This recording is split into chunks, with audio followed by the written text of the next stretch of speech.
Welcome students in the next lecture of the advance calculus. Differential geometry का portion हम कर रहे थे। हम ऑस्किलेटिंग प्लेन को डिफाइन कर चुके थे और ऑस्किलेटिंग प्लेन की हम इक्वेशन भी निकाल चुके थे। उससे आगे का कॉन्सेप्ट अब हम आज करेंगे, रिलेटेड क्वेश्चंस भी करेंगे उससे। तो सबसे पहले अगर हम कुछ डेफिनेशंस को एक बारी जो हमने आज के लेक्चर में यूज करनी है उसको रिकॉल कर ले। Unit tangent vector eight any point P on the curve is given by it is denoted by t cap and its value is dr by ds. If r is in the normal form, यानी कि curve की equation अगर normal form में दे रखी है तो हम जो यूनिट टेंजेंट वेक्टर है वो निकालेंगे dr by ds से। अगर r in terms of t है, इन टर्म्स ऑफ पैरामीटर t है, तो हम जो t कैप है यूनिट टेंजेंट वेक्टर है that is dr by dt divided by its magnitude. तो दो फॉर्म आ जाएंगे हमारे पास, दो वैल्यू दो तरीके से हम निकाल सकते हैं यूनिट टेंजेंट वेक्टर को। r dash s derivative with respect to s को हम डैश से डिनोट कर रहे थे और derivative with respect to t को हम डॉट से। तो हमारे पास दो आगे वैल्यूज t कैप की r dash S and r dot t divided by r dot t का मैग्नीट्यूड। ऑस्किलेटिंग प्लेन जो हमने निकाला था eight any point p on the curve, कि कर्व के ऊपर 3D में हमारे पास 3 डायमेंशन में हमारा कोई भी कर्व है, तो oscillating plane at point P on the curve is given by the scalar triple product of this quantity. Capital R क्या था हमारे पास? Capital R is any point जो भी हमारे पास oscillating plane के अंदर उसका पोजीशन वेक्टर। तो capital R is this, R small r is the position vector of the point P and R dash is this is the derivative of R with respect to S, this is the derivative of R with respect to second derivative of R with respect to S। तो ये scalar triple product जब हम इसको expand करेंगे जो भी आएगा that would be equation of plane, और वो जो होगा वो ऑस्किलेटिंग प्लेन आएगा। अब जो कुछ डिडक्शंस पहले करेंगे हम ऑस्किलेटिंग प्लेन के रिगार्डिंग, इस फॉर्मूला को हमने कैसे ऑब्टेन किया था वो हम देखेंगे, और उसके बाद कुछ डिडक्शंस आ रही हैं, पहले वो देखते हैं। फर्स्ट डिडक्शन के अगर ऊपर हम आए, oscillating plane at the point of inflection. Inflection point क्या होता है? हमने कैलकुलस में भी इसको स्टडी किया हुआ है। इन्फ्लेक्शन पॉइंट वो पॉइंट जहां कर्व अपना नेचर चेंज करती है, कनकेविटी से कन्वेक्सिटी की तरफ या कन्वेक्सिटी से कनकेविटी की तरफ। तो जब नेचर चेंज होता है कर्व का, that point is called point of inflection. और पॉइंट ऑफ इन्फ्लेक्शन कैसे आकर कर रहे थे हमने देखा था, जहां सेकंड डेरिवेटिव अगर फंक्शन का 0 हो जाता था, अगर फंक्शन वन वेरिएबल का है तो हम second derivative with respect to अगर x का फंक्शन है तो second derivative with respect to x 0 है, देन फंक्शन अपना नेचर चेंज करेगी कनकेविटी से कन्वेक्सिटी की तरफ, depending upon the further third derivative test. अब सेम केस अब हमारे पास यहाँ पर a point P where r double dash is 0, second derivative of r with respect to s is 0, then that point is called point of inflection. At the point where the curve has second derivative with respect to s is 0, that point is called point of inflection. And the tangent line at the point of inflection, जिस point के ऊपर concavity से convexity की तरफ nature change हो रहा है, उस पॉइंट के ऊपर जो टेंजेंट लाइन आएगी दैट इज कॉल्ड इन्फ्लेक्शनल टेंजेंट। उस पॉइंट वो लाइन को हम, उस टेंजेंट लाइन को हम इन्फ्लेक्शनल टेंजेंट बोलेंगे। अब हम स्टडी करेंगे इन्फ्लेक्शनल पॉइंट के ऊपर, कि हर पॉइंट के ऊपर हमें पता है कि ऑस्किलेटिंग प्लेन जो होगा वो चेंज होता रहेगा। हमने इसको जियोजेब्रा की हेल्प से भी देखा था कि पॉइंट चेंज हो रहा है, मेरा ऑस्किलेटिंग प्लेन चेंज हो रहा है। तो अगर पॉइंट हमारा पॉइंट ऑफ इन्फ्लेक्शन है तो क्या उसके ऊपर पहला तो कि ऑस्किलेटिंग प्लेन एग्जिस्ट भी करेगा, तो अगर एग्जिस्ट करेगा तो वो किस तरह का आएगा उसका, क्योंकि अब सेकंड डेरिवेटिव 0 है, जब मैं सेकंड डेरिवेटिव 0 पुट करेंगे तो ऑटोमेटिकली ये तो 0 ही हो जाएगा, तो दैट इज ऑलवेज सेटिस्फाइड। तो हमारे पास क्या ऑस्किलेटिंग प्लेन आने वाला है पॉइंट ऑफ इन्फ्लेक्शन पर या नहीं आने वाला, वो हम देखेंगे। और उससे पहले जस्ट अगर हम देखें कि अगर कर्व स्ट्रेट लाइन है, अगर कर्व स्ट्रेट लाइन है तो हमारे पास कि कर्व सिंपल स्ट्रेट लाइन है, तो हर पॉइंट के ऊपर टेंजेंट वेक्टर जो होगा वो सेम होगा, हर पॉइंट के ऊपर टेंजेंट वेक्टर सेम। तो it means T cap is constant, T cap is always constant. Each point के ऊपर टेंजेंट के वेक्टर की वैल्यू जो होगी वो कांस्टेंट सेम ही रहेगी, टी कैप की वैल्यू सेम ही रहेगी। That means R dash S अगर कांस्टेंट है तो सेकंड डेरिवेटिव तो 0 रहेगा ही रहेगा, सेकंड डेरिवेटिव भी 0, थर्ड डेरिवेटिव भी 0, फोर्थ डेरिवेटिव भी 0 अगर हमारी कर्व स्ट्रेट लाइन है तो ये चीज हमारे पास ध्यान रखने वाली है कि सिर्फ और सिर्फ कर्व अगर स्ट्रेट लाइन है तो हमारे पास higher order derivative of r with respect to s greater than equal to 2 derivatives, second derivative is 0, third derivative is 0, fourth derivative is 0 in the case when the curve is a straight line. तो curve जब straight line है तो r double dash, r triple dash, r fourth derivative, r fifth derivative 0 होगा। अगर curve straight line नहीं है, curve is not a straight line, तो हमारे पास सेकंड डेरिवेटिव जीरो हो सकता है, पॉइंट ऑफ इन्फ्लेक्शन पर हमारे पास सेकंड डेरिवेटिव जीरो आ जाएगा और टेंजेंट लाइन एग्जिस्ट करेगी, जिसको हम इन्फ्लेक्शनल टेंजेंट भी कह रहे हैं। लेकिन third derivative may not be zero अगर कर्व स्ट्रेट लाइन नहीं है, fourth derivative may not be zero. तो कम से कम एक हायर ऑर्डर डेरिवेटिव तो आ सकता है जहां वो जीरो नहीं होगा, अगर कर्व स्ट्रेट लाइन नहीं है तो कम से कम एक डेरिवेटिव तो जरूर होगा। हो सकता है कि सेकंड जीरो हो, थर्ड जीरो हो, फोर्थ जीरो हो, but fifth is not zero अगर कर्व स्ट्रेट लाइन नहीं है तो इट मीन्स कोई ना कोई हायर ऑर्डर डेरिवेटिव तो एग्जिस्ट जरूर करना चाहिए जब जब अगर कर्व स्ट्रेट लाइन नहीं है तो अब उस चीज को हम फायदा लेंगे, हम प्रूव करेंगे, we shall prove when a curve is analytic. तो पहले तो एनालिटिक क्या होता है? एनालिटिक को अगर हम यूजुअल सेंस में देखें, that is means curve is smooth everywhere, it is infinitely many times differentiable. Function जो कर्व को डिफाइन कर रहा है, that is infinitely many times differentiable, then the curve is said to be analytic in the whole domain. और usually जो actual definition है analytic की, वो हम स्टडी करेंगे in the final year of graduation. That is little bit different definition. Function single valued होना चाहिए, क्योंकि अभी हमने सिंगल वैल्यूड ब्रांच फंक्शंस नहीं पढ़े हैं, तो हम जस्ट इसको इतना ही लेके चलेंगे कि अगर फंक्शन एनालिटिक है, that means it is infinitely many times differentiable. So we shall prove when a curve is analytic, then there exists a definitely oscillating plane at the point of inflection. Point of inflection पर oscillating plane exist करेगा ही करेगा अगर हमारे पास curve analytic है, साथ में curve straight line ना हो। तो कर्व स्ट्रेट लाइन ना हो तो हम उस केस में कह सकते हैं कि ऑस्किलेटिंग प्लेन डेफिनेटली एग्जिस्ट करेगा, क्योंकि कर्व स्ट्रेट लाइन है तो उसके सारे हायर ऑर्डर डेरिवेटिव जीरो हो जाते हैं। लेकिन अगर कर्व स्ट्रेट लाइन नहीं है तो कम से कम एक हायर ऑर्डर डेरिवेटिव आर का मिलेगा विच इज नॉन जीरो, तो उसका हमने यूज करेंगे। तो अब हम निकालने जा रहे हैं कि हमने ये कह तो दिया कि ऑस्किलेटिंग प्लेन आएगा ही आएगा at the point of inflection. At the point of inflection R double dash तो जीरो है, तो ये इक्वेशन कैसे ट्रांसफॉर्म होगी, नई इक्वेशन क्या बनेगी ऑस्किलेटिंग प्लेन की इन केस ऑफ पॉइंट जो होगा, जिस पॉइंट के ऊपर हम ऑस्किलेटिंग प्लेन की बात कर रहे हैं, वो पॉइंट जो होगा वो पॉइंट ऑफ इन्फ्लेक्शन होगा। तो अब हम उसको स्टडी कर रहे हैं। हमने जब ऑस्किलेटिंग प्लेन को डिफाइन किया था तो हमने कैलकुलेट किया था डिफरेंस, ये जो हमने चीजें निकाली थी, हमने एक डिफरेंस कैलकुलेट किया था S plus delta S minus R S का, and that was Taylor theorem से हमने इसको निकाला था। That was delta S R dash S plus delta S का square by factorial 2 R double dash S and so on. इसका use हमने किया था इस वाली चीज का। अब आर डबल डैश हमारे पास जीरो है eight the point of inflection, third derivative क्या होगा, फोर्थ डेरिवेटिव क्या होगा, उसके ऊपर अब हम आ रहे हैं। तो वो कैसे करेंगे, अब हम नेक्स्ट आ रहे हैं। तो अब हमारे पास क्या था, R dash S that is T cap, उसका मैग्नीट्यूड जो है वो कांस्टेंट है बिकॉज यूनिट वेक्टर है, यूनिट वेक्टर का मैग्नीट्यूड जो होगा वो कांस्टेंट होगा। तो अब एक रिजल्ट हमारे पास सिंपल सा रिजल्ट होता है कि अगर कोई भी वेक्टर फंक्शन है जिसका मैग्नीट्यूड कांस्टेंट है, तो that is always dot product उसके सेकंड डेरिवेटिव के साथ वो क्या, उसके डेरिवेटिव के साथ उसका जो प्रोडक्ट आएगा वो क्या, डॉट प्रोडक्ट जो आएगा वो जीरो होगा। तो एफ हमारे पास कोई भी वेक्टर फंक्शन है, अगर उसका मैग्नीट्यूड जो है वो कांस्टेंट है, तो एफ का डॉट प्रोडक्ट जिस भी पैरामीटर में वो है, तो टी के पैरामीटर में तो उसका डॉट प्रोडक्ट एफ का df by dt के साथ जीरो होगा। That means F is perpendicular to df by dt। Same इस तरह से अगर हम वेलोसिटी मान के चलते हैं कि स्पीड हमारी कांस्टेंट है, वेलोसिटी का मैग्नीट्यूड दैट मींस स्पीड अगर हमारी कांस्टेंट है, then velocity is always perpendicular to acceleration, उसका रेट ऑफ चेंज। ये सिंपल सा रिजल्ट है, इसको निकाल भी सकते हैं कि अगर मैग्नीट्यूड कांस्टेंट है वेक्टर का, सपोज यहाँ पर हमारा आर है, आर डैश का मैग्नीट्यूड कांस्टेंट है, तो आर डैश का dot product with R double dash is always zero. कैसे, बिल्कुल सिंपल सा रिजल्ट है, हम इसको निकाल भी सकते हैं कि आर डैश का मैग्नीट्यूड अगर कांस्टेंट है, दैट मीन्स आर डैश का स्क्वायर जो आएगा वो भी क्या होगा, कांस्टेंट होगा, और दैट मीन्स आर डैश का dot product with R dash वो कांस्टेंट होगा। सेम एफ के साथ भी कर सकते हैं, यहाँ आर डैश की जगह एफ लिखें, तो एफ का मैग्नीट्यूड का square constant, F dot F is constant, तो taking derivative with respect to X on both side, R dash dot R double dash plus R double dash dot R dash, and that is zero. Derivative लोगे तो इस पूरी state को हम derivative लोगे, that means differentiation करोगे तो वो क्या आ जाएगा, जीरो आ जाएगा। That means 2 times A dot B लिखें या बी डॉट ए लिखें, that is zero. So 2 times r dash dot r double dash is 0. That means r dash dot r double dash. This is 0.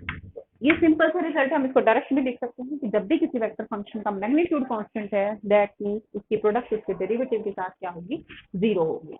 यहाँ पर f हमारे पास कोई भी f भी लिख सकते हो, f का मैग्नीट्यूड कांस्टेंट है, f के मैग्नीट्यूड का स्क्वायर कांस्टेंट है, f डॉट f कांस्टेंट आ जाएगा तो डेरिवेटिव f का लोगे with respect to t, that means f dot f dash dot f 2 times आ जाएगा f dot f dash 0, that means f dot f dash is 0, तो हमेशा f परपेंडिकुलर होगा df बाय dt। तो simple सा result ये हमने उसके वेक्टर कैलकुलस में पढ़ा था। और सेम इसी तरह से कांस्टेंट डायरेक्शन के साथ कि अगर किसी वेक्टर फंक्शन की डायरेक्शन अगर कांस्टेंट है तो उसका क्रॉस प्रोडक्ट विद डेरिवेटिव जो होगा वो 0 होगा। तो सिंपल हम इसको यूज कर रहे हैं कि यहाँ हमारा r डैश का जो मैग्नीट्यूड है वो कांस्टेंट है, तो दैट मींस r डैश की dot product with its derivative is 0, तो r dash dot r double dash is 0। अब हमारे पास differentiation again with respect to s, इसी को ही हम विद रिस्पेक्ट टू s फिर से डेरिवेटिव लेंगे, तो क्या बचेगा, प्रोडक्ट रूल लगाने जा रहे हैं, r dash as it is, इसका फिर से derivative r third derivative, r double dash as it is, r dash का फिर से डेरिवेटिव, तो r डबल डैश तो 0 है, हम पॉइंट ऑफ इन्फ्लेक्शन की बात कर रहे हैं, ये सारी चीजें हम पॉइंट ऑफ इन्फ्लेक्शन की बात कर रहे हैं, r डबल डैश की वैल्यू तो 0 है, तो r डबल डैश 0 आ गया, तो इट मींस क्या बचा, r dash dot r third derivative 0। तो अब हमारे पास r dash dot r double dash में तो 0 रहना ही रहना है, तो वो हमारा पॉइंट ऑफ इन्फ्लेक्शन हो चाहिए नाउ, बट थर्ड डेरिवेटिव ये वाली चीज कब, r डैश के प्रोडक्ट विथ r के थर्ड डेरिवेटिव के साथ 0 कब होगी, अगर मेरा पॉइंट ऑफ इन्फ्लेक्शन है तो it means r dash is also perpendicular to this vector. लेकिन इस केस में ये भी हो सकता है कि r का थर्ड डेरिवेटिव भी 0 हो, r का थर्ड डेरिवेटिव अगर 0 नहीं है तो डॉट प्रोडक्ट का मीनिंग क्या आ जाएगा कि r डैश की with this third derivative product is 0, so that means r dash is linearly independent vector from r third derivative, ये दोनों linearly independent हो जाएंगे बशर्ते कि r third derivative is non zero, क्योंकि जीरो वेक्टर जब भी आएगा तो that means it's dependent with other vector। तो हमारे पास r थर्ड डेरिवेटिव अगर नॉन जीरो है तो r डैश जो होगा वो लीनियरली इंडिपेंडेंट होगा r थर्ड डेरिवेटिव से। डिफरेंशिएशन अगेन इसी को ही with respect to again differentiation करो कि पहले तो हाँ हमारे पास r डैश का product dot product with r का सेकंड डेरिवेटिव 0, फिर हमने निकाला थर्ड डेरिवेटिव 0, फिर से डिफरेंशिएशन करोगे तो फोर्थ डेरिवेटिव 0 आ सकता है, अगर फिर से r dash and r fourth derivative are linearly independent, तो continuing in this way we can get r dash with r times kth derivative is 0 where k is greater than equal to 2। Second से हम third पे पहुंचे, third से फिर fourth पे पहुंचोगे, तो इसमें हमारे पास एक सिंपल सी चीज निकल के आई, r डैश विद r की kth डेरिवेटिव के साथ प्रोडक्ट 0 आएगी for all k greater than equal to 2, बशर्ते हमारे पास कि r third derivative non zero है तो, r fourth derivative non zero है तो, r का kth डेरिवेटिव नॉन जीरो है तो, क्योंकि मैंने कहा है कि हमारी कर्व स्ट्रेट लाइन नहीं है तो कोई ना कोई तो हमारे पास डेरिवेटिव जरूर मिलेगा विच इज नॉन जीरो, क्योंकि सारे डेरिवेटिव अगर 0 आ गए तो हमारी जो कर्व है that will be straight line. तो ये हमारे पास होल्ड कर सकते हैं k greater than equal to 2 के लिए। अब इस चीज को हम यूज करेंगे हमारे ऑस्किलेटिंग प्लेन की डेफिनेशन के लिए। हमने अगर ऑस्किलेटिंग प्लेन की डेफिनेशन को रिवाइंड करें, हमने ये निकाला था oscillating plane r minus r dash S and this vector this lies in the one plane, और इसकी वजह से स्केलर ट्रिपल प्रोडक्ट जो आ गई थी वो 0 आ गई। फिर इस चीज की वैल्यू को हमने कैलकुलेट किया था R S plus delta S minus R S, using Taylor theorem calculate किया था, और फिर जब हमने इसका डॉट यहाँ क्रॉस यहाँ इसको खोला था तो r डैश के साथ क्रॉस प्रोडक्ट जो थी वो 0 हो गई थी, और हमने सेकंड डेरिवेटिव तक सोल्व कर दिया था बिकॉज डेल्टा एस हमारा जो डेफिनेशन थी ऑस्किलेटिंग प्लेन की, डेल्टा एस टेंड्स टू 0 पे लेना है, तो आगे वाली टर्म 0 होगी थी, तो सिंपल ये बचा, दैट मींस ऑस्किलेटिंग प्लेन आ गया था r minus r dash r double dash. लेकिन अब हमारा पॉइंट ऑफ इन्फ्लेक्शन चल रहा है, पॉइंट ऑफ इन्फ्लेक्शन में क्या आया हमारे पास, r double dash is 0, r double dash हमारे पास 0 बचेगा, तो इन दैट केस हो सकता है कि थर्ड डेरिवेटिव भी 0, फोर्थ डेरिवेटिव भी 0 हो, तो हमारे पास r माइनस r ये जो वैल्यू बचने वाली है, एक तो r डैश बचेगा, ये तो बचना ही बचना है, ये 0 हो जाएगा, तो इट मींस फिर से r डैश की cross product with r dash 0 हो जाएगी, तो अल्टीमेटली जो निकल के आएगा that would B r minus r dash and r का kth डेरिवेटिव देख सकते हैं कि अगर थर्ड डेरिवेटिव नॉन जीरो है तो यहाँ सेकंड रिप्लेस कर लेगा सिर्फ थर्ड के साथ, अगर थर्ड डेरिवेटिव 0 है तो यहाँ जो हमारे ऑस्किलेटिंग प्लेन की डेफिनेशन थी r minus r dash r double dash, तो आर डबल डैश की जगह आर थर्ड डेरिवेटिव ले लेगा अगर वो नॉन जीरो है तो। अगर आर थर्ड डेरिवेटिव जीरो है तो यहाँ रिप्लेस हो जाएगा फोर्थ डेरिवेटिव।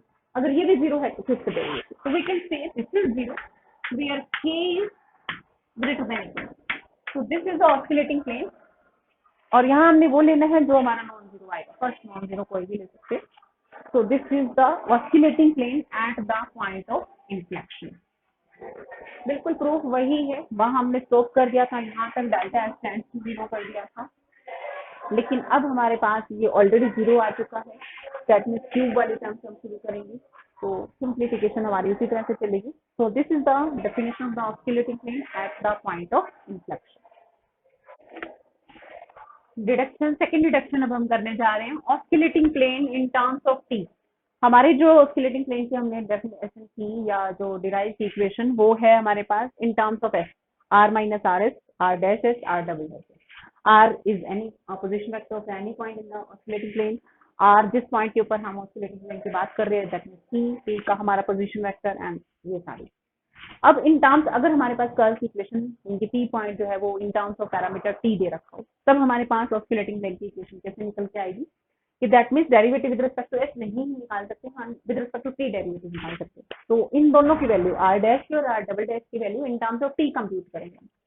तो R dash D R by D S था, derivative with respect to S था, तो अगर हम चेन रूल लगाएं D R by D T and then D S by D T, तो that would be R dot divided by S dot. तो R vector है इसलिए वेक्टर के ऊपर डॉट लगाया, S is simple arc length, तो that means S dot. R double dash क्या आएगा, क्वोशिएंट रूल से डेरिवेटिव क्या, पहले तो इसको विद रिस्पेक्ट टू टी किया एंड देन टी को with respect to S, chain rule फिर से। आर डबल डैश का मतलब derivative with respect to S, तो पहले पूरा इसको with respect to T and then T को with respect to S, chain rule फिर से। तो क्वोशिएंट रूल क्या है विद रिस्पेक्ट टू टी जब डेरिवेटिव करने जा रहे हैं, एस डॉट का स्क्वायर डिनोमिनेटर का स्क्वायर, न्यूमरेटर का डेरिवेटिव आर डबल डॉट हो जाएगा, denominator as it is minus numerator R dot as it is, denominator का डेरिवेटिव इनके एस डबल डॉट। यहाँ से क्या आया, हमने इन दोनों टर्म्स को सेपरेट कर लिया, तो that would be R double dot, S dot हमारा कैंसिल हो गया है एक, ये क्या है हमारे पास one over S dot, one over S dot, D S by D T is S dot, तो D T by D S हो जाएगा वन ओवर एस डॉट, तो एक एस डॉट हमारा cancel, that means S dot का square, R dot S double dot, S dot का square and one by S dot भी, तो एस डॉट का cube. So this is the value of r double derivative, second derivative, and this is the value of the first derivative. इन दोनों values को हम substitute करेंगे इस equation में, ऑस्किलेटिंग प्लेन की equation. Oscillating plane scalar triple product है, इन दोनों के बीच में हमने डॉट लगाया, यहाँ क्रॉस लगाया। तो क्रॉस प्रोडक्ट जब हमारे पास इस टर्म के साथ खोलोगे इसकी क्रॉस प्रोडक्ट, पहले हम क्रॉस खोलेंगे, आर डॉट का क्रॉस प्रोडक्ट इसके साथ, आर डॉट का ही क्रॉस प्रोडक्ट इसके साथ। S double dot is scalar quantity, तो वेक्टर के साथ क्रॉस प्रोडक्ट, तो आर डॉट के साथ क्रॉस प्रोडक्ट जो आएगी वो जीरो आएगी, सेकंड टर्म तो हमारी खत्म हो जाएगी। तो जब हम ए क्रॉस बी माइनस सी खोलने जा रहे हैं तो ये होगा क्या, ए क्रॉस बी माइनस ए क्रॉस सी, और ये जो टर्म है इसके अंदर ए अगर इन्वॉल्व है तो ये वाली टर्म तो जीरो हो जाएगी। सेम अब हमारी ये टर्म तो जीरो होगी, हमारे पास ये टर्म बचेगी, R dot cross R double dot S dot का स्क्वायर, एस डॉट का क्यूब हो जाएगा, स्केलर क्वांटिटी है। एस डॉट का क्यूब को हमने जीरो के उधर भेज दिया, कैंसिल कर दिया दोनों साइड, और बचा क्या R minus R dot cross R double dot, this is zero, this is scalar triple product R minus R dot R double dot, this is zero. तो हमारे पास जो पैरामीटर टी की टर्म्स में ऑस्किलेटिंग प्लेन निकल के आया, that is R minus R dot T R double dot T का scalar triple product, this is second deduction ये आ गई हमारे पास। अब हमारे पास इसी को ही फर्दर थर्ड डिडक्शन पे आ रहे हैं, थर्ड डिडक्शन, डिडक्शन नंबर 3। तो जब हम इसको एक्सपैंड करेंगे, आर टी अगर वेक्टर फॉर्म में लिखा जाए, एक्स टी कंपोनेंट लिख रहे हैं हम, आई जे के नहीं लिख रहे, वेक्टर नोटेशन नहीं लिख रहे, कंपोनेंट नोटेशन लिख रहे हैं, Y T and Z T, this is R T. R dot T क्या हो जाएगा, X dot T, Y dot T and Z dot T. R double dot T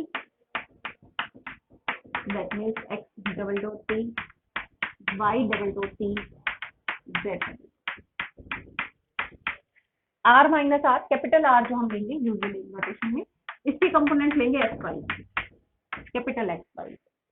तो आर माइनस आर क्या बनेगा, are minus R T, that would be X minus x T, Y minus Y T, Z minus Z T. इन तीन vector की scalar triple product, तो first vector is this, second vector is, third vector is, इनकी scalar triple product zero है।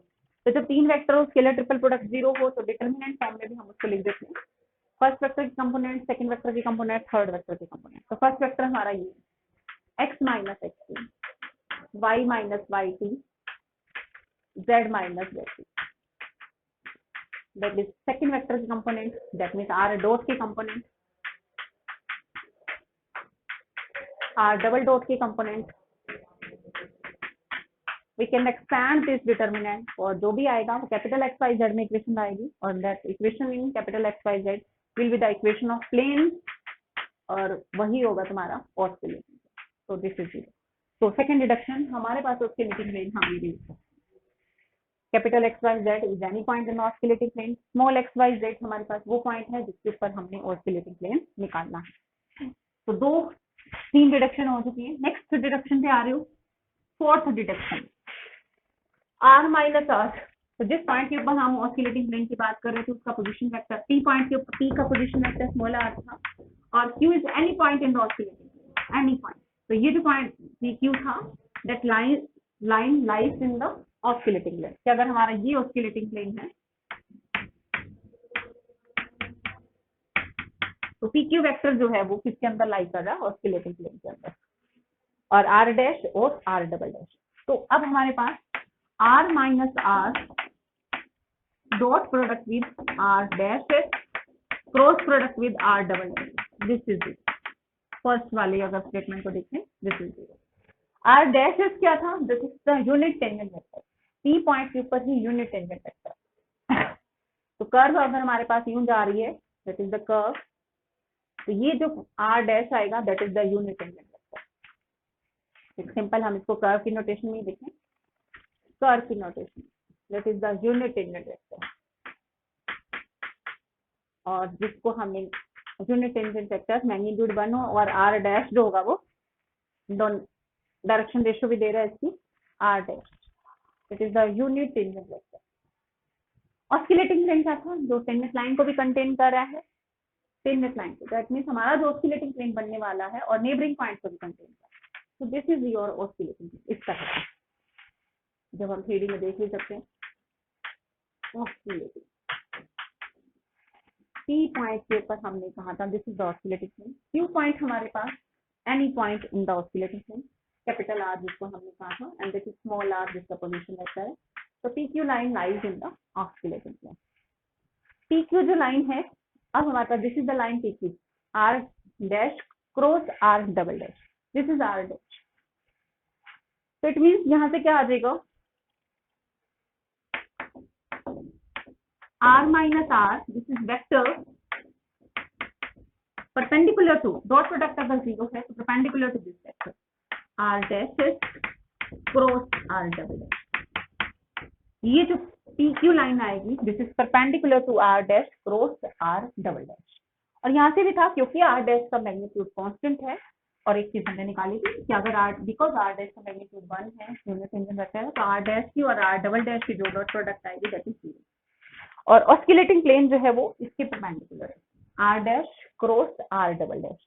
तो that means ये oscillating plane अगर हमारे पास है, this is the oscillating plane, so this line would be, जो इसके परपेंडिकुलर आ रही है बिल्कुल, कि अगर हम ये तीन लाइनें मानी, this is three perpendicular line, this is r dash, r double dash इसी के परपेंडिकुलर, तो ये लाइन जो बनेगी बिल्कुल इसके 90 पर, that is r double dash, इसी perpendicular, r dash is perpendicular to r double dash. और पूरे ऑस्किलेटिंग प्लेन के परपेंडिकुलर जो आएगी, इन दोनों का cross product, r dash cross r double dash. So this is your oscillating plane, it's suppose this is r dash, the tangent vector, this is r double dash, normal line to r dash, and that is a line normal to the oscillating line, that means also perpendicular to this line, perpendicular to this line.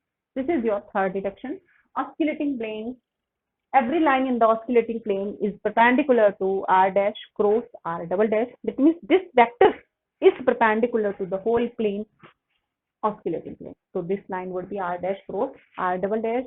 This is the tangent vector and this is the normal vector. चलो अब इन सबकी deduction के बाद अब हम questions के ऊपर आएंगे. डिडक्शन हमारी कंप्लीट हो गई. Next we are coming to the questions of the oscillating plane. तो फर्स्ट क्वेश्चन जो ऑस्किलेटिंग प्लेन का लेके चल रहे हैं, find the oscillating plane at any point P on the helix. Helix की इक्वेशन हमारे पास पैरामीटर फॉर्म में a cos t, a sin t and c t. That means x coordinate है a cos t, y coordinate है a sin t और z coordinate है c t. तो any point t के ऊपर हमने ऑस्किलेटिंग प्लेन का t इज आर्बिट्रेरी. तो हमारे पास ऑस्किलेटिंग प्लेन की डेफिनेशन थी x minus capital x y z is any point in the oscillating plane. Capital X Y Z की टर्म्स में ही निकालेंगे हम प्लेन की इक्वेशन की कैपिटल एक्स वाई जेड किस इक्वेशन को सेटिस्फाई करेगा. और ये पॉइंट पी किसी भी पॉइंट, क्योंकि टी इज आर्बिट्ररी तो यहाँ टी हमारा कोई भी हो सकता है. X minus x T, Y minus Y T, Z minus Z T, X T Y T Z T हमारे लिए. फिर आगे X dot T minus A sine T, Y dot T, A cos T, Z dot T C. Then X double dot is A cos T, इसका फिर से derivative लोगे y dot double dot minus A sine T and z double dot T. So just put here x dot y dot z dot and then x double dot y double dot z double dot minus a sin t, a cos t, t minus a cos t minus a sin t and c. Expand करो इस determinant को and this equal to 0 gives you equation of the oscillating. We get the oscillating plane. Next question जो oscillating plane के ऊपर based है वो लेके चल रहे हैं हम. Find the equation of the oscillating plane at a general point of the cubic curve. Curve हमारे पास पैरामीटर टी में दे रखे, क्यूबिक कर्व दे रखे T, T square, T cube. That means X component is T, Y component is C square and Z component is C cube. Find the equation of the oscillating plane at a general point T किसी भी T के ऊपर हमने पहले तो oscillating plane निकाला. First part is this. And also show that the oscillating plane at any 3 points of the curve. पहले तो किसी जनरल पॉइंट के ऊपर निकालना है, फिर कोई अलग से 3 पॉइंट लेने हैं. तो oscillating plane at any 3 points of the curve कि कोई भी 3 पॉइंट है. Suppose P Q R 3 distinct points हमारे पास है for different values of T. Suppose P is the point corresponding to T is equal to T1, Q is the point T is equal to T2 के corresponding, R is the point corresponding to T is equal to T3. तो curve के ऊपर कोई भी 3 point है, P Q R कोई भी different T की वैल्यूज के लिए 3 point. This is the point corresponding to T1, Q is the point T2 के corresponding and R is the point corresponding to T3.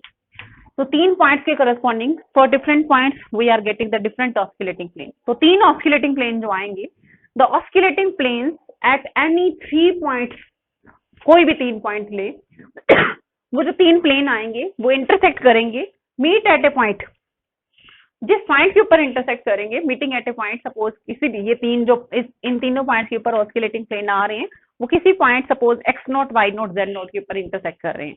Then x not y not z naught lies in the plane determined by these 3 points. कि p q r खुद भी एक 3 point है, बड़े 3 point p q r एक plane बना देंगे. This is the plane p q r.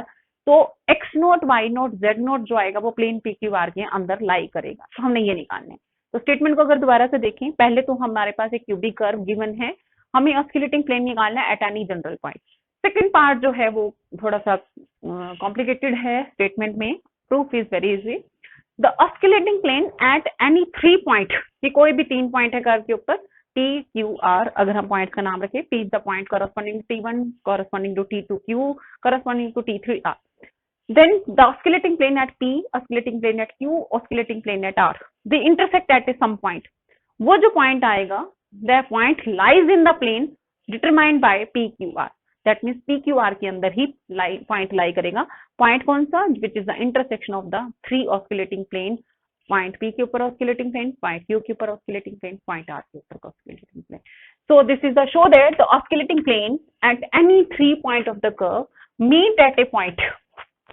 The oscillating planes meet at a point which lies in the plane determined by the 3 points P Q R. तो वो हमने prove करना है। तो सबसे पहले हम oscillating plane at point general point X T Y T Z T अगर हम निकालें तो हमारा फॉर्मूला ऑस्किलेटिंग प्लेन का X minus x T Y minus Y T Z minus Z T X dot T Y dot T Z dot T X double dot Y double dot Z double dot. तो X T हमारा T, Y T हमारा T square, Z T हमारा T cube. तो small x T यानी कि जिस general point के ऊपर, तो वो हमने प्लेन की इक्वेशन निकाली oscillating plane at any one, determinant expand किया and this is your oscillating plane at any point t. T में चेंज होता जाएगा, पॉइंट्स चेंज होते जाएंगे, that means oscillating plane change होते जाएगा। अब जो नेक्स्ट पार्ट के ऊपर आ रहे हैं, तो नेक्स्ट पार्ट क्या है हमारा कि कोई भी 3 पॉइंट्स लें, उनके ऊपर ऑस्किलेटिंग प्लेन का इंटरसेक्शन निकालेंगे और जो इंटरसेक्शन आएगा वो प्लेन पी क्यू आर के अंदर ही लाई करेगा।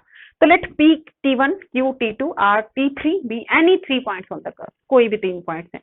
तो ऑस्किलेटिंग प्लेन एट P क्या हो जाएगा, एट जनरल पॉइंट T हमने ये निकाला, तो एट पॉइंट T1 कितना हो जाएगा, जस्ट इसमें T1 रिप्लेस कर दें। This means oscillating plane at P which is the point corresponding to the point T is equal to T1, so 3T1 square 3T1y z minus T1 cube, this is 0। Same इसी तरह से oscillating plane eight Q कैसे होगा, T की जगह क्या replace करना है, T2 एंड T की जगह रिप्लेस करेंगे T3 when we are have to calculate the oscillating plane at point R। तो ये 3 ऑस्किलेटिंग प्लेन हो गए।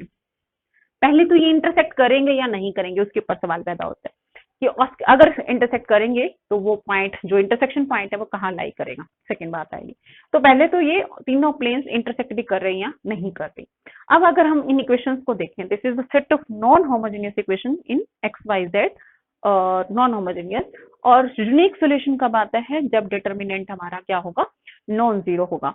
And since T1 T2 T3 हमारे डिफरेंट पॉइंट्स हैं, पी क्यू आर हमारे डिफरेंट पॉइंट्स हैं, तो जब हम इसका डिटर्मिनेंट एक्सपैंड करेंगे, जब हम ए मैट्रिक्स जो मैट्रिक्स मेथड से करते हैं, this is 3T1 square minus 3T1 1 and 3T2 square 3T2 and then 1, this is 3T cube square 3T3 and then 1। इसका जब डिटर्मिनेंट एक्सपैंड करते हैं, we are getting the sum type of this kind of interval, T1 minus T2 T2 minus T3 and T3 minus T1। इस तरह से हमें मिलेगा determinant. बाकी स्केलर यहाँ पर कुछ भी हो सकता है। Since T1 T2 T3 are 3 distinct points, तो determinant is always non zero, तो ये नॉन जीरो बचने वाला है, that means this system has the unique solution. Unique solution आएगा और you can say this 3 equations are linearly independent. Linearly independent कहें या हम सिस्टम ऑफ इक्वेशंस को कहें has a unique solution, one and same thing. तो system the 3 equations are linearly independent because P Q R 3 distinct points से। तो unique solution आएगा, इनके 3 पॉइंट्स, तीनों प्लेन कहीं ना कहीं इंटरसेक्ट करेंगे और हम इंटरसेक्शन पॉइंट मान लेते हैं कौन सा आ रहा है, लेट इनके हमारे पास इन तीनों प्लेन्स का इंटरसेक्शन, लेट 1 2 3 तीनों ऑस्किलेटिंग प्लेन इंटरसेक्ट या meet at a point, intersect at a point x not y not and z not. क्योंकि कैपिटल x y z की वैल्यू निकालनी थी, तो हमने जो इंटरसेक्शन पॉइंट है वो कैपिटल में लेटर में ही डिनोट किया है, x not y not and z not, which is the intersection of all this three. That means x not y not z not satisfies these 3 equations. Therefore क्या आ जाएगा, तीनों equations को satisfy करेगा। 3T1 square x not first equation, 3T1 y not minus plus का z minus का T1 z not, this is T1 cube, this is 0, x not y not z not satisfy first equation. इस तरह से second equation T2 के corresponding, x not 3T not y not z not T2 cube, this is 0। Third equation 3T3 square x not 3T3 y not z naught minus,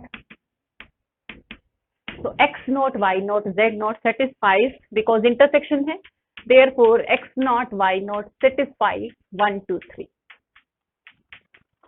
1 को भी satisfy करेगा, 2 को भी and 3, तीनों को सेटिस्फाई करेगा। अब हमारा काम हमने प्रूव करना है, we claim that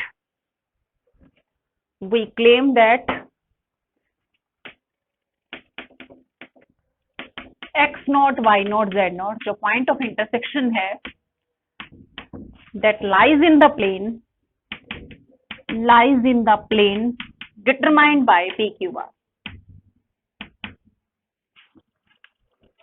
Determined by PQR. अब प्लेन की इक्वेशन क्या होती है? प्लेन की इक्वेशन के लिए अगर हमें 3 पॉइंट पता हो तो we can find the equation of the plane. तो P हमारा कॉरेस्पॉन्डिंग टू T1, P के कोऑर्डिनेट P पॉइंट है हमारा, दैट मीन्स जो कर्व की इक्वेशन थी P पॉइंट बनेगा T1 square, x coordinate T1, y coordinate T1 square, z coordinate T1 cube. तो जो हमारे कर्व की इक्वेशन थी T square T cube, P is the point corresponding to T1। Q point है हमारे पास T2 square, T2 cube, and R point is T3 square and T3. Let the equation of the plane determined by PQR, equation of plane determined by PQR is be AX plus BY plus CZ plus का D equal to 0. We will compute capital A, B, C, D और फिर हम निकालेंगे, जैसे ही हमारा capital ABCD पता चल जाएगा हमें, तो इक्वेशन ऑफ प्लेन हमें पता चल जाएगी और हम प्रूव करेंगे x note, y note, z note इस प्लेन की इक्वेशन को सेटिस्फाई कर रहा है। We shall first find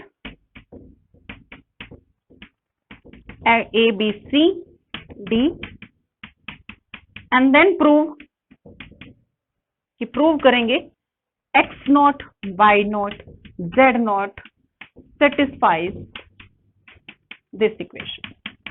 जो पॉइंट ऑफ इंटरसेक्शन था तीनों प्लेन्स का, ऑस्किलेटिंग प्लेन्स का, वो इसको सेटिस्फाई करेगा, इसके ऊपर लाई करेगा।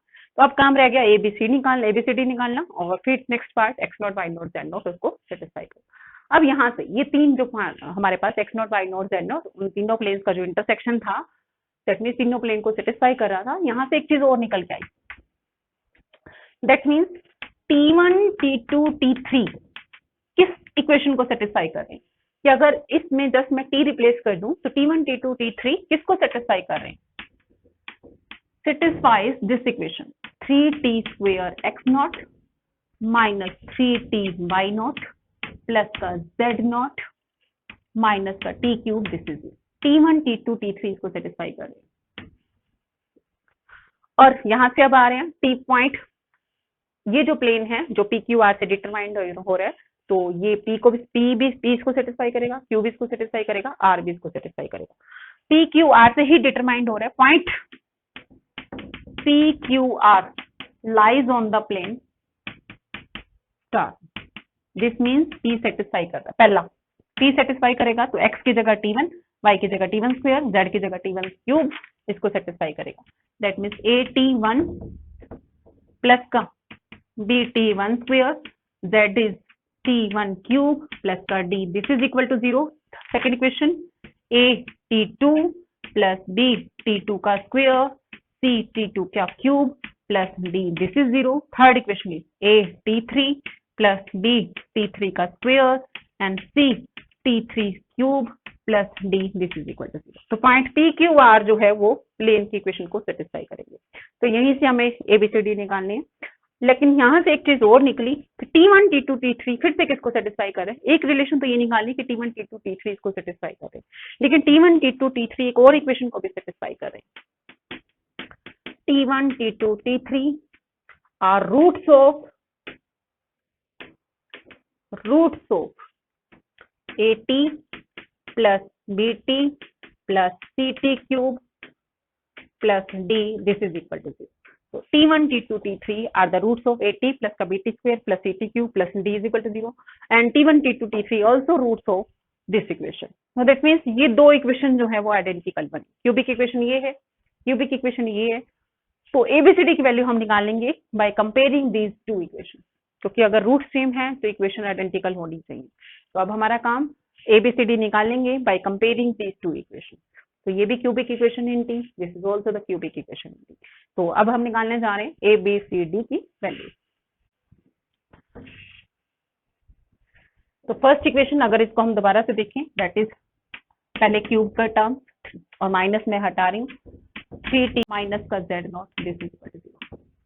तो cubic equation this and cubic equation this. तो फिर से सी टी क्यूब प्लस का बी टी स्क्वेयर प्लस का ए टी प्लस का D, this is equal to, these two equations has the roots t1 t2 t3, so these two equations are identical means coefficient of t cube over coefficient of t cube is equal to coefficient of t square, coefficient of t, and this corresponding ratio are same.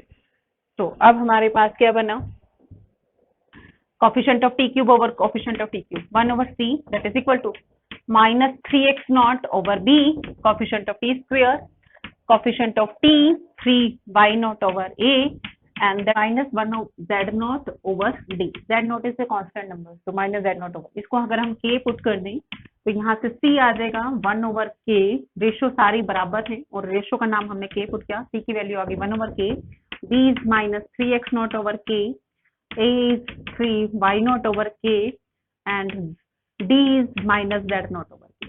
तो equation of plane A B P Q R क्या आ गई, equation of plane P Q R which was a x plus b y plus c z plus का d equal to 0, a b c d हमारा compute हो गया, और 1/k जो है हम 0 के इधर भेज देंगे। ए was 3y naught over kx plus 3 minus 3x naught over k, this is y, plus c की value 1 over k z and minus z naught over k। तो k खत्म कर दिया हम उधर जाके, तो क्या बचेगी equation of the plane 3y naught x 3x naught y plus z minus z naught, this is 0। अब हमने इक्वेशन ऑफ प्लेन तो निकाल दी, ये वो प्लेन है जो पी क्यू आर से डिटरमाइंड हो रहे हैं, तो हमने प्रूव करना था इन तीनों प्लेन्स का जो इंटरसेक्शन आएगा x not y not z not वो इसको सेटिस्फाई करेगा, इस प्लेन के ऊपर लाई करेगा। तो we shall check, we can see x not y not z not इसको सेटिस्फाई कर रहा है या नहीं कर रहा, सेटिस्फाइज दिस स्टार और नॉट। तो कितना आ जाएगा कि अगर हम रखेंगे 3, अगर x की जगह x नॉट, y की जगह y नॉट, z की जगह z नॉट रखें तो 0 आना चाहिए, 3 y not x not, 3x not, y की जगह y नॉट एंड z की जगह z naught minus z naught, तो clearly this is equal to 0। तो x not y not z naught plane की इक्वेशन को सेटिस्फाई करेगा, प्लेन कौन सा, जो पी क्यू आर से निकला था। तो दोबारा से अगर हम पूरी स्टेटमेंट को, पहले तो हमने जनरल पॉइंट पर ऑस्किलेटिंग प्लेन निकाला, फिर किसी भी 3 पॉइंट्स के ऊपर निकाला, p T1 के करस्पॉन्डिंग, Q T2 के करस्पॉन्डिंग एंड R T3 के करस्पॉन्डिंग, वो जो 3 प्लेन आएंगे वो तीनों प्लेन इंटरसेक्ट करेंगे किसी पॉइंट के ऊपर, x not y not z not नाम रखा उस पॉइंट का। तो x not y not z not तीनों प्लेन्स के ऊपर, तीनों ऑस्किलेट, ये P के करस्पॉन्डिंग ऑस्किलेटिंग प्लेन था, ये Q के करस्पॉन्डिंग ऑस्किलेटिंग प्लेन, ये R के करस्पॉन्डिंग ऑस्किलेटिंग प्लेन, तो x not y not z not in तीनों को सेटिस्फाई करेगा। We can see here T1 T2 T3 इसको सेटिस्फाई। अब पी क्यू आर प्लेन की इक्वेशन कैसे निकाली जाएगी, पी क्यू 3 पॉइंट दे रखे हैं T1 T2 T3 के करस्पॉन्डिंग, तो T1 square T1 Q P आ गया, T2 square T3 square that is Q आ गया पॉइंट, इस तरह से R। तो पी क्यू आर तीनों इस प्लेन की इक्वेशन को सेटिस्फाई करेंगे, फिर से वही T1 T2 T3 किसी एक क्यूबिक इक्वेशन को सेटिस्फाई करेंगे। तो 2 इक्वेशन आ गई T1 T2 T3 में, जिसके क्यूबिक इक्वेशन आ गई जिसके T1 T2 T3 जो है वो रूट्स बन रहे हैं, तो दोनों इक्वेशन आइडेंटिकल होंगी, उससे हमने एबीसी निकाला, दैट मीन्स हमें प्लेन पता चल गया पी क्यू आर। अल्टीमेटली अब हमारा काम था कि हमें प्रूव करना था कि हमारा जो इन तीनों ऑस्किलेटिंग प्लेन्स का जो इंटरसेक्शन है x not y not z not वो पी क्यू आर वाले प्लेन के ऊपर लाई करेगा, वो हमने प्रूव कर दिया। दिस वाज द क्वेश्चन, बाकी क्वेश्चन हम नेक्स्ट टाइम करेंगे।